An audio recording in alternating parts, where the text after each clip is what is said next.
अस्सलाम वालेकुम, I am Anusha Adil from king Edward medical university. आज हम लोगों ने डिस्कस करना है कि इलेक्ट्रॉन ट्रांसपोर्ट चेन क्या होता है। अब हमें इसको समझने के लिए सबसे पहले तो कि इसकी ज़रूरत क्या है, ये है क्या। आप एक बात याद रखो कि आप जो भी फूड कंज्यूम कर रहे हो उसने आगे बॉडी के अंदर जाके वो फूड वैसे का वैसे तो ये इस्तेमाल नहीं होता।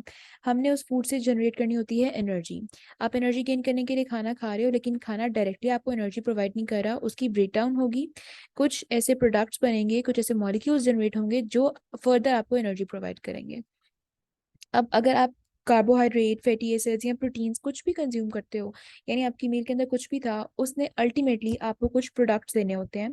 वो प्रोडक्ट्स क्या होते हैं? या एनएडी होता है, एनएडीएच होता है, या एफएडीएच होता है। अब ये ऐसे एनर्जी मॉलिक्यूल्स हैं कि इनको हम डायरेक्टली अपनी एनर्जी की जो जहाँ भी रिक्वायरमेंट्स हैं उनके लिए इस्तेमाल नहीं कर सकते। हमें ज़रूरत होती है एटीपी की। तो इन मॉलिक्यूल्स को इस्तेमाल करते हुए, एनएडीएच को या एफएडीएच को इस्तेमाल करते हुए या एफएडी को इस्तेमाल करते हुए हम लोगों ने एटीपी जनरेट करना होता है। एटीपी वो मॉलिक्यूल है जो एनर्जी के तौर पर इस्तेमाल किया जाता है हमारी बॉडी के अंदर। तो हमने फूड कंज्यूम किया, चाहे वो कार्बोहाइड्रेट थे, फैटी एसिड्स थे या अमाइनो एसिड्स थे, उनको कन्वर्ट कर दिया गया आपकी बॉडी के अंदर एनएडीएच और एफएडी के अंदर। उन दो मॉलिक्यूल्स को हमने कन्वर्ट कर दिया एटीपी में। और जो एटीपी है नेक्स्ट, अब इसको हम यूज़ करेंगे अपनी जहाँ जहाँ पे हमारी सेल को जो एनर्जी रिक्वायरमेंट है वहाँ पर एज ए करेंसी, जो एनर्जी करेंसी होती है वो आपकी एटीपी होती है। तो जिस प्रोसेस से ये सब कुछ हो रहा होता है, ये एटीपी की जनरेशन हो रही होती है, वो होती है इलेक्ट्रॉन ट्रांसपोर्ट चेन।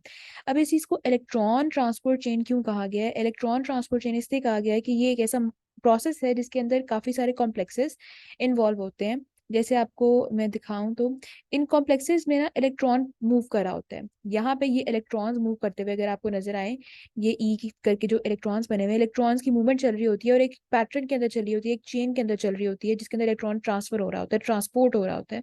इसलिए हम इसको बोलते हैं इलेक्ट्रॉन ट्रांसपोर्ट चेन। अब इसके प्रोसेस में हमारे पास कुछ कुछ कॉम्प्लेक्सेस इन्वॉल्व होते हैं। 4 कॉम्प्लेक्सेस होते हैं। यहाँ पर देखने में शायद थोड़ा कॉम्प्लिकेटेड लगे, लेकिन आसान, बहुत ज़्यादा आसान है, हमें याद करना बहुत इजी है। आपको अब ईटीसी के लिए यानी इलेक्ट्रॉन ट्रांसपोर्ट चेन के लिए जो बातें याद रहनी चाहिए वो ये, इसकी साइट क्या होती है। हम बचपन से पढ़ते आ रहे हैं कि एटीपी की जनरेशन माइटोकॉन्ड्रिया के अंदर होती है। जो हमारा जनरेट एटीपी जनरेटिंग जो हमारा ऑर्गेनेली है वो माइटोकॉन्ड्रिया है। तो ये सारा जो प्रोसेस है एटीसी का, ये माइटोकॉन्ड्रिया के अंदर हो रहा होता है। अब माइटोकॉन्ड्रिया के अंदर भी कहाँ, अगर आपको थोड़ा माइटोकॉन्ड्रिया का स्ट्रक्चर याद हो तो उसमें एक आउटर मेम्ब्रेन थी, एक इनर मेम्ब्रेन थी। ये आउटर मेम्ब्रेन है।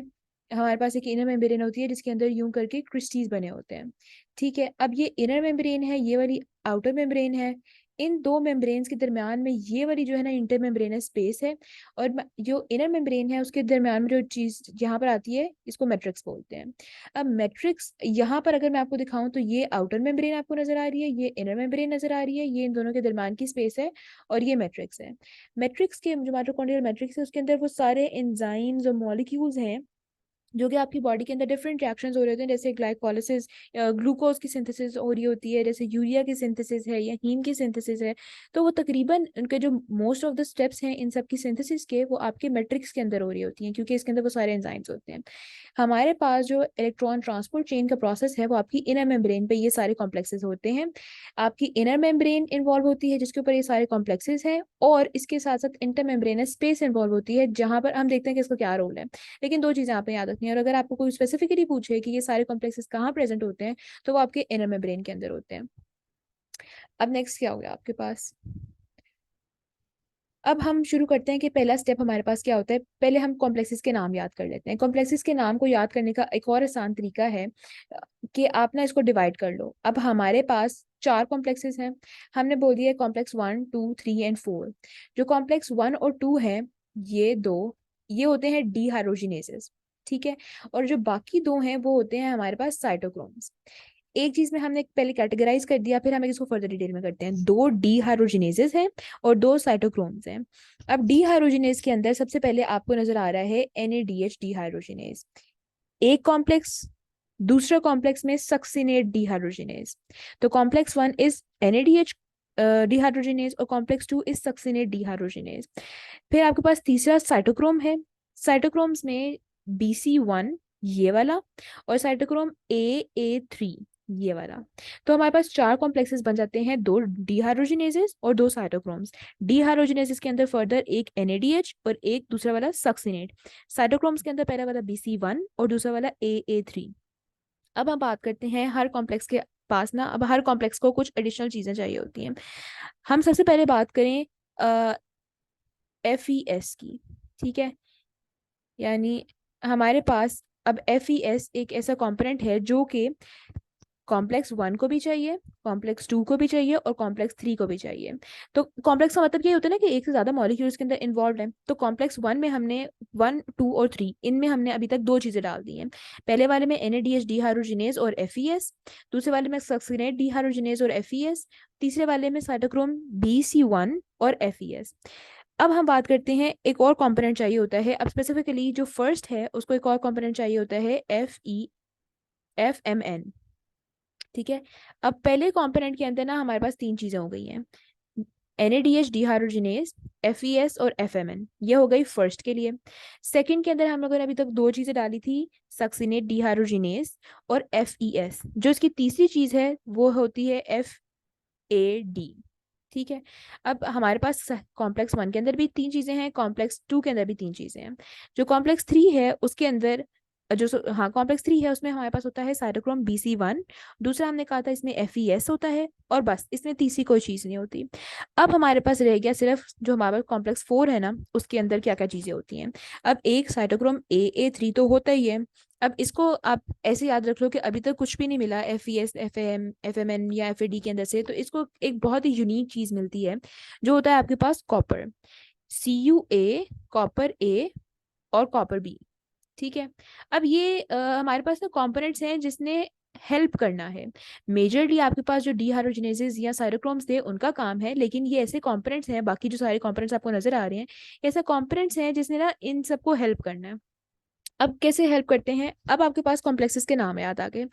इन कॉम्प्लेक्सेस के साथ 2 और चीजें आपने याद रखनी है कि आपके पास जो डीहाइड्रोजिनेजेस वाले 2 कॉम्प्लेक्सेस हैं ये लिंक्ड होते हैं कोएंजाइम Q से, ठीक है, कोएंजाइम Q से। यानी इधर से जो भी इलेक्ट्रॉन्स आएंगे वो कोएंजाइम Q के पास जाएंगे। कोएंजाइम Q क्या करेगा, उसने आगे फर्दर प्रोसेस करना होता है। और जो आपके पास साइटोक्रोम BC1 और साइटोक्रोम AA3 है ये आगे कनेक्टेड होते हैं, लिंक्ड होते हैं साइटोक्रोम C के साथ, ठीक है। यानी इधर जो भी इलेक्ट्रॉन की मूवमेंट हो रही होगी उसको ओवर जो चेक कर रहा होगा वो साइटोक्रोम C होगा। अब MCQ पॉइंट ऑफ व्यू के हवाले से एक और बात आपके पास आ गई कि ये जितने भी सारे कॉम्प्लेक्सेस आपको नजर आ रहे हैं, मेम्ब्रेन के ऊपर अगर आपको याद हो तो हम ये देखो ना, लिपिड बाइलेयर होता था मेम्ब्रेन और उसके अंदर डिफरेंट प्रोटीन्स होती थी। तो ये जो सारे कॉम्प्लेक्सेस हैं ये सभी प्रोटीन्स होते हैं except for coenzyme Q। Coenzyme Q lipid in nature होता है। एक चीज कि ये लिपिड इन नेचर है, दूसरा MCQ पॉइंट ऑफ व्यू से के हवाले से एक और इंटरेस्टिंग फैक्ट इसके बारे में कि इसको हम जो है वो ये क्विनोन डेरिवेटिव है, इसीलिए इसको यूबीक्विनोन भी कहते हैं। ये UBQ है ना, ये आपके पास बेसिकली ये वाला जो आपको नजर आ रहा है ये आपके पास बेसिकली कोएंजाइम Q है, लिपिड इन नेचर है। इसको ये क्विनोन का डेरिवेटिव है और इसको यूबीक्विनोन भी बोलते हैं, ठीक है। अब बाकी जो सारे आपके पास कॉम्प्लेक्सेस थे वो प्रोटीन्स थे। ये सारी बातें होगी हमारी MCQ के हवाले से कि कॉम्प्लेक्सेस हैं क्या, और कॉम्प्लेक्सेस को आगे कॉम्प्लेक्सेस में फर्दर कौन कौन से कंपोनेंट्स ऐड हैं। अब हम पढ़ते हैं कि इसका प्रोसेस क्या होता है। प्रोसेस एक सिंपल सी चीज है, हमारे पास बॉडी के अंदर डिफरेंट रिएक्शंस हुए, जैसे हम लोगों ने पहले कहा ग्लूकोज की सिंथेसिस हो रही थी, सिट्रिक एसिड साइकिल हो रहा था, ये लास्ट स्टेप है। यहाँ पर आपके पास NAD की प्रोडक्शन पहले हो गई हुई है, ठीक है। जो TCA साइकिल था उसके अंदर NAD की प्रोडक्शन हो गई थी। यहाँ वही NAD इस्तेमाल हुआ सबसे पहले। ये आपके पास जो कॉम्प्लेक्स 1 है ना, dehydrogenase complex 1, NADH dehydrogenase complex, यानी आप इसको कॉम्प्लेक्स 1 कह दो। वहां पर क्या होता है कि आपका जो NAD है ये अपना ये वाला हाइड्रोजन और अपने इलेक्ट्रॉन्स जो है ना वो इसको आगे अपने ट्रांसफर कर देते हैं और खुद कन्वर्ट हो जाता है NAD पॉजिटिव के अंदर, ठीक है। इसने अपने इलेक्ट्रॉन्स को ट्रांसफर कर दिया। अब जब भी इलेक्ट्रॉन ट्रांसफर होंगे ना कुछ एनर्जी जनरेट होगी। वो एनर्जी क्या करेगी कि आपके माइटोकॉन्ड्रियल मैट्रिक्स के अंदर से हाइड्रोजन आयंस को पंप आउट कर देगी इन द इंटरमेम्ब्रेनल स्पेस। यहाँ पर ये वाला हाइड्रोजन जो है वो पंप हो जाएगा इन द इंटरमेम्ब्रेनल स्पेस। अब इस हाइड्रोजन को पंप करने की रीजन क्या है वो हम एन पे पढ़ते हैं, बस आपने इतना याद रखना है कि ये जो हाइड्रोजन है ना हमें रिक्वायर्ड है एटीपी के सिंथेसिस के लिए, और ये होता है माइटोकॉन्ड्रियल मेम्ब्रेन के अंदर, मैट्रिक्स के अंदर। लेकिन ये मेम्ब्रेन को ना खुद से जो है वो क्रॉस नहीं कर पाता। इसको क्रॉस करने के लिए ये सारे जो स्टेप्स होते हैं, ताकि इससे वो एनर्जी जनरेट हो, जिससे हम हाइड्रोजन को जो है वो पंप कर दें। अब पहला स्टेप हुआ कि यहाँ पे NADH से NAD बना, उसने अपना इलेक्ट्रॉन ट्रांसफर कर दिया, और जो एनर्जी जनरेट हुई उसने 4 हाइड्रोजन जो हैं वो ट्रांसफर कर दिए आगे इंटरमेम्ब्रेनस स्पेस के अंदर, पंप कर दिया उसको। और ये जो इलेक्ट्रॉन था, जो फर्स्ट कॉम्प्लेक्स से था, उसने अपना इलेक्ट्रॉन दे दिया कोएंजाइम क्यू को। एक चीज, अब एक इलेक्ट्रॉन आ गया कोएंजाइम क्यू के पास। दूसरा आपके पास स्टेप हो रहा होता है यहाँ पर, ये भी अगर आपको याद हो, ये स्टेप था सक्सीनेट से फ्यूमेरेट। यहाँ पे भी यही बन रहा है कि सक्सीनेट से फ्यूमेरेट बन रहा है, और ये अपना इलेक्ट्रॉन ट्रांसफर कर रहा है। अब इसने भी अपना इलेक्ट्रॉन ट्रांसफर कर दिया है कोएंजाइम क्यू को। यहाँ पे जो एक चीज है कि इस इलेक्ट्रॉन ट्रांसफर के अंदर इतनी एनर्जी नहीं होती कि वो किसी भी हाइड्रोजन को पंप कर सके इन द इंटरमेम्ब्रेनस स्पेस। तो यहाँ पे सिर्फ एक इलेक्ट्रॉन ट्रांसफर हो रहा है, लेकिन एनर्जी की प्रोडक्शन कम है, और इतनी नहीं है कि वो हाइड्रोजन को पंप कर सके। तो यहाँ पर हाइड्रोजन की पंपिंग नहीं हो रही होती। फिर आपके पास थर्ड कॉम्प्लेक्स आता है, जो कि हमने कहा था साइटोक्रोम BC1, और इसके साथ FeS है इसके पास, ठीक है। अब यहाँ पर इलेक्ट्रॉन्स क्या होगा, जो आपके पास क्यू कोएंजाइम क्यू था ना, इसके पास 2 इलेक्ट्रॉन्स आ गए ना, एक इस कॉम्प्लेक्स से और एक, मतलब एक कॉम्प्लेक्स 1 से, एक कॉम्प्लेक्स 2 से। जो यूबिक्यूटिन था, इसने वो इलेक्ट्रॉन्स ट्रांसफर कर दिए साइटोक्रोम BC1 को। अब साइटोक्रोम BC1 के पास जब इलेक्ट्रॉन्स आ रहे हैं, उसने आगे ट्रांसफर करने हैं साइटोक्रोम C के पास, जो हमने कहा था ये वाला कंपोनेंट है, ठीक है। अभी तक पहले जो 2 हाइड्रोजनेजेस थे, डीहाइड्रोजनेजेस थे, वो कोएंजाइम क्यू को अपना इलेक्ट्रॉन ट्रांसफर कर रहे थे। उसने आगे ट्रांसफर कर दिया कॉम्प्लेक्स 3 को। कॉम्प्लेक्स 3 ने आगे ट्रांसफर कर दिया कोएंजाइम साइटोक्रोम C को। साइटोक्रोम C ने अपने इलेक्ट्रॉन्स ट्रांसफर कर दिए AA3 को, यानी कॉम्प्लेक्स 4 को। इस प्रोसेस के दौरान भी जब वो BC1 वाला अपना इलेक्ट्रॉन ट्रांसफर करता है, तब भी एनर्जी जनरेट होती है, जो कि हाइड्रोजन को पंप करती है इन द इंटरमेम्ब्रेनस स्पेस, और ये करती है 1 हाइड्रोजन, ठीक है। पहले जब हो रहा था वहां पे 4 हाइड्रोजन थे, यहाँ पे 1 हाइड्रोजन है। देन थर्ड स्टेप में जब आपके पास कोएंजाइम क्यू से इलेक्ट्रॉन्स ट्रांसफर हो रहे हैं AA3 के पास, तो वहां पर भी आपके पास 4 हाइड्रोजन जो है वो पंप हो रहे हैं इंटरमेम्ब्रेनस स्पेस के अंदर। तो टोटल हमारे पास ये 4 4 8 और एक 9 जो हाइड्रोजन हैं, मतलब एक अगर हमारे पास चेन चलता है तो 9 हाइड्रोजन हमारे पास इंटरमेम्ब्रेनस स्पेस के अंदर आ गए हैं। अब इसके बाद ये जो इलेक्ट्रॉन है ये क्या करेगा, इस इलेक्ट्रॉन ने ट्रांसफर क्यों हुआ, इसकी क्या जरूरत पड़ी थी। हुआ क्या था कि आपकी बॉडी के अंदर ऑक्सीजन था, उससे हमने वाटर प्रोड्यूस करना था। इस वाटर को बनने के लिए ये हाइड्रोजन्स चाहिए थे और इलेक्ट्रॉन्स चाहिए थे। ये इलेक्ट्रॉन्स ट्रांसफर हो गए, हमने ये सारा प्रोसेस किया, इलेक्ट्रॉन ट्रांसफर हुए, और आपकी ऑक्सीजन ने इनके इलेक्ट्रॉन्स को और हाइड्रोजन आयन को इस्तेमाल करते हुए वाटर बना दिया।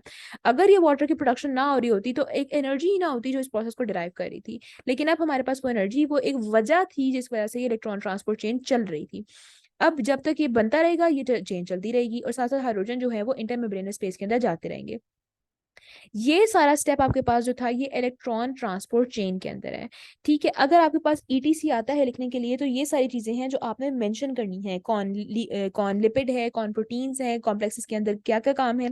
कॉम्प्लेक्स एक दफा रिवाइज कर लें, 2 डीहाइड्रोजनेजेस थे, 2 साइटोक्रोम थे। डीहाइड्रोजनेज के अंदर NADH और सक्सिनेट डीहाइड्रोजनेज। कॉम्प्लेक्स 3 जो था वो BC1, साइटोक्रोम BC1, और कॉम्प्लेक्स 4 इज AA3। जो एडिशनल चीजें थी उसके अंदर, कॉम्प्लेक्स 1 2 और 3 के पास जो रिक्वायर्ड था वो FeS था। फिर कॉम्प्लेक्स 1 को FMN चाहिए था। फिर कॉम्प्लेक्स 2 को FAD चाहिए था, और कॉम्प्लेक्स 3 के पास सिर्फ FeS ही था। और जो हमारे पास कॉम्प्लेक्स 4 रह गया था, उसके पास एक एडिशनल चीज थी, वो था हमारे पास CUA या CUB। अब CUA क्या करता है, वो कॉम्प्लेक्स जो 3 है ना, उससे इलेक्ट्रॉन अपने पास लेता है, यानी एक्सेप्ट करता है। और जो CUB है वो क्या करता है कि इस इलेक्ट्रॉन को ऑक्सीजन के पास ट्रांसफर कर देता है, ताकि वो वाटर बना ले। अब इलेक्ट्रॉन ट्रांसपोर्ट चेन के अंदर ये सब लिखना तो हो गया हमारे पास, लेकिन इसको समझने के लिए कि ये सारे हाइड्रोजन यहाँ पे जाके कर क्या रहे थे, हम लोग इस चीज को भी पढ़ लेते हैं, ठीक है। कीमियो ऑस्मोसिस को पढ़ते हैं, एक छोटा सा स्टेप है। अब ये सारी जो एक चेन के अंदर चीज हो गई और इसने यहाँ पर हाइड्रोजन आयन अक्यूमुलेट करवा दिए। अब इन हाइड्रोजन आयन का फायदा क्या है कि हमारे पास एक पांचवी चीज होती है जिसको हम बोलते हैं ATP सिंथेज।